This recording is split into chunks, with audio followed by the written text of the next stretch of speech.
Kemudian sesuai buku pemasangan ini teman-teman, yang 6 ini ya, ada orange, white, yellow sama orange black, white black, yellow black ya. Kabelnya tuh yang ini teman-teman, yang 6 ini sudah kita connect ya. Ada 6, ini orange, white, yellow, ini orange black ya, white black sama yellow black.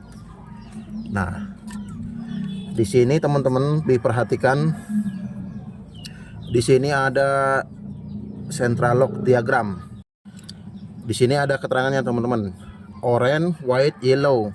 Yang mana orange ini NC, white-nya COM, ini yellow-nya NO ya teman-teman. Jadi NC ini normally close. Apabila dikasih listrik ya, relaynya ini akan putus. Jadi white dengan orange ini kan putus karena dia terhubung terus teman-teman. Oke, kemudian yang yellow ini NO, normally open. Jadi yang white ini dengan yellow ini kalau dikasih listrik relaynya ini dia akan berhubungan dengan white seperti itu. Jadi yang kuning akan berhubungan dengan yang putih jika dikasih listrik ya, jika dia aktif.